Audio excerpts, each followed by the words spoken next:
أعوذ بالله من الشيطان الرجيم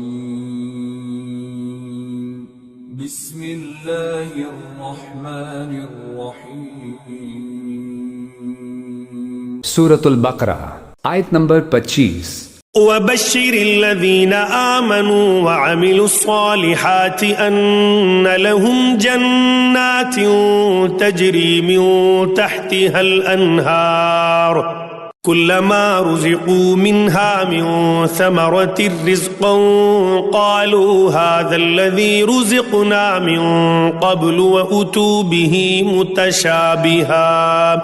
وَلَهُمْ فِيهَا أَزْوَاجٌ مُطَهَّرَةٌ وَهُمْ فِيهَا خَالِدُونَ۔ ترجمہ، اور جو لوگ ایمان لائے ہیں اور انہوں نے نیک عمل کیے ہیں ان کو خوشخبری دے دو کہ ان کے لیے ایسے باغات تیار ہیں جن کے نیچے نہریں بہتی ہوں گی۔ جب کبھی ان کو ان باغات میں سے کوئی پھل رزق کے طور پر دیا جائے گا تو وہ کہیں گے یہ تو وہی ہے جو ہمیں پہلے بھی دیا گیا تھا، اور انہیں وہ رزق ایسا ہی دیا جائے گا جو دیکھنے میں ملتا جلتا ہوگا، اور ان کے لیے وہاں پاکیزہ بیویاں ہوں گی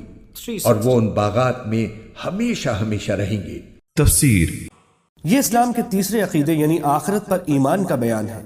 اس میں بتایا گیا ہے کہ مرنے کے بعد ایک اور زندگی آنے والی ہے جس میں ہر انسان کو اپنے تمام اعمال کا جواب دینا ہوگا۔ اگر ایمان کے ساتھ نیک عمل کیے ہوں گے تو وہ جنت نصیب ہوگی جس کی ایک جھلک اس آیت میں دکھائی گئی ہے۔ اس کا مطلب ایک تو یہ ہو سکتا ہے کہ جنت ہی میں انہیں وقفوں سے ایسے پھل دیے جائیں گے جو دیکھنے میں بالکل ملتے جلتے ہوں گے مگر لذت اور ذائقے میں ہر پھل نیا ہوگا، اور دوسرا مطلب یہ بھی ممکن ہے کہ جنت کے پھل دیکھنے میں دنیا کے پھلوں کی طرح ہوں گے، اس لیے انہیں دیکھ کر جنتی یہ کہیں گے کہ یہ تو وہی پھل ہیں جو ہمیں پہلے یعنی دنیا میں ملے تھے، لیکن جنت میں ان کی لذت اور خصوصیات دنیا کے پھلوں سے کہیں زیادہ ہوں گی۔ آیت نمبر 26 ان اللہ لا يستحی ان یضرب مثلا ما بعوضة فما فوقها فأما الذين آمنوا فيعلمون أنه الحق من ربهم وأما الذين كفروا فيقولون ماذا أراد الله بهذا مثلا يضل به كثيرا ويهدي به كثيرا وما يضل به إلا الفاسقين۔ ترجمہ، بے شک اللہ اس بات سے نہیں شرماتا کہ وہ کسی بات کو واضح کرنے کے لیے کوئی بھی مثال دے، چاہے وہ مچھر جیسی معمولی چیز کی ہو یا کسی ایسی چیز کی جو مچھر سے بھی زیادہ معمولی ہو۔ اب جو لوگ مومن ہیں وہ خوب جانتے ہیں کہ یہ مثال ایک حق بات ہے جو ان کے پروردگار کی طرف سے آئی ہے، البتہ جو لوگ کافر ہیں وہ یہی کہتے ہیں کہ بھلا اس حقیر مثال سے اللہ کا کیا مطلب ہے۔ اس طرح اللہ اس مثال سے بہت سے لوگوں کو گمراہی میں مبتلا کرتا ہے اور بہت سوں کو ہدایت دیتا ہے، مگر وہ گمراہ انہی کو کرتا ہے جو نافرمان ہیں۔ تفسیر۔ بعض کافروں نے قرآن کریم پر یہ اعتراض کیا تھا کہ اس میں کچھ مثالیں مکھی، مچھر، مکڑی وغیرہ کی دی گئی ہیں۔ اگر یہ واقعی خدا کا کلام ہوتا تو اس میں ایسی حقیر چیزوں کا ذکر نہ ہوتا۔ ظاہر ہے یہ اعتراض بڑا بے تکا اعتراض تھا، کیونکہ مثال ہمیشہ مضمون کی مناسبت سے دی جاتی ہے۔ اگر کسی حقیر و ذلیل چیز کی مثال دینی ہو تو ایسی ہی کسی چیز سے دی جائے گی جو حقیر و ذلیل ہو۔ یہ کسی کلام کا عیب تو کیا ہوتا، اس کی فصاحت و بلاغت کی دلیل ہے، مگر یہ بات انہی کی سمجھ میں آتی ہے جو طالب حق ہو اور حق پر ایمان لا چکے ہوں، لیکن جنہوں نے کفر کی قسم کھا رکھی ہے انہیں تو ہر بات پر ہر حالت میں اعتراض کرنا ہے، اس لیے وہ ایسی بے تکی باتیں کہتے ہیں۔ یعنی قرآن کریم کی یہی آیتیں جو طالب حق کو ہدایت بخشتی ہیں ایسی لوگوں کے لیے مزید گمراہی کا سبب بن جاتی ہیں جنہوں نے ضد اور ہٹ دھرمی پر کمر باندھ کر یہ طے کر لیا ہے کہ حق بات ماننی نہیں ہے، کیونکہ وہ ہر نئی آیت کا انکار کرتے ہیں اور ہر آیت کا انکار ایک مستقل گمراہی ہے۔ آیت نمبر 27 الذين ينقضون عهد الله من بعد ميثاقه ويقطعون ما أمر الله به أن يوصل ويفسدون في الأرض أولئك هم الخاسرون.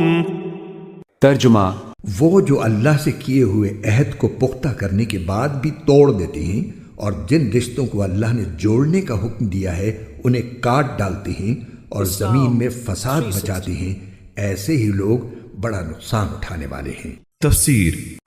عہد سے مراد اکثر مفسرین نے وہ عہد الست لیا جس کا ذکر سورہ آراف میں آنے والا ہے، وہیں انشاءاللہ اس کی تفصیل آئے گی. یہاں اتنا سمجھ لینا کافی ہے کہ اللہ تعالیٰ نے انسانوں کو پیدا کرنے سے بہت پہلے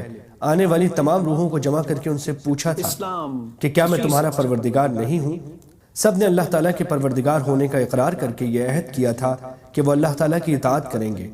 پھر اس آیت میں عہد کو پختہ کرنے سے مراد بظاہر یہ ہے کہ ہر دور میں اللہ تعالیٰ کے رسول آتے رہے جو اس عہد کی یاد دلا کر اللہ تعالیٰ کے خالق و مالک ہونے پر دلائل قائم کرتے رہے. غالباً اسی وجہ سے اگلی آیت میں باری تعالیٰ نے فوراً یہ ارشاد فرمایا کہ تم اللہ تعالیٰ کے ساتھ کفر کا طرز عمل آخر کیسے اختیار کر لیتے ہو حالانکہ تم بے جان تھے، اسی نے تمہیں زندگی بخشی. یعنی اگر ذرا غور کرو تو تنہا یہ بات کہ کسی نے تمہیں پیدا کیا ہے تمہاری طرف سے یہ عہد و پیما ہے کہ تمہارے لیے اس کی نعمتوں کا اعتراف اور اس کے بتائے ہوئے طریقے پر چلنا لازمی ہوگا، ورنہ یہ کون سی عقل اور کون سا انصاف ہے کہ پیدا تو اللہ تعالیٰ کرے اور فرما برداری اس کے بجائے کسی اور کی جائے. پھر اس خاموش عہد کو مزید پختہ کرنے سے مراد یہ ہے کہ اللہ تعالیٰ اپنے پیغمبروں کے ذریعے متواتر تمہیں اس عہد کی یاد دہانی کراتا رہا ہے اور ان پیغمبروں نے وہ مضبوط دلائل تمہارے سامنے پیش کیے ہیں جن سے یہ عہد مزید پختہ ہو گیا ہے کہ انسان کو ہر معاملے میں اللہ تعالیٰ کی اطاعت کرنی ہے. اس سے مراد رشتہ داروں کے وہ حقوق پامال کرنا ہے جنہیں صلہ رحمی کہا جاتا ہے. یہاں اللہ تعالیٰ نے ان کافروں کی 3 صفات بیان فرمائی ہیں. ایک یہ کہ وہ اللہ سے کیا ہوا عہد توڑتے ہیں، دوسرے یہ کہ وہ رشتہ داروں کے حقوق پامال کرتے ہیں، اور تیسرے یہ کہ زمین میں فساد مچاتے ہیں. ان میں سے پہلی چیز اللہ تعالیٰ کے حقوق سے متعلق ہے، یعنی نہ وہ اللہ تعالیٰ کے بارے میں وہ عقیدہ رکھتے ہیں جو رکھنا چاہیے اور نہ اس کی وہ عبادت کرتے ہیں جو ان پر فرض ہے. دوسری اور تیسری چیز کا تعلق حقوق العباد سے ہے. اللہ تعالیٰ نے مختلف رشتوں کے جو حقوق مقرر فرمائے ہیں ان کی ٹھیک ٹھیک ادائیگی سے ہی ایک پاکیزہ معاشرہ وجود میں آتا ہے،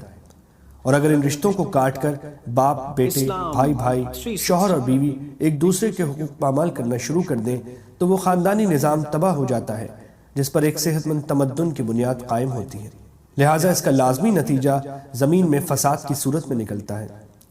اسی لیے قرآن کریم نے رشتوں کو کاٹنے اور زمین میں فساد مچانے کو سورہ محمد میں بھی ایک ساتھ ملا کر ذکر فرمایا ہے.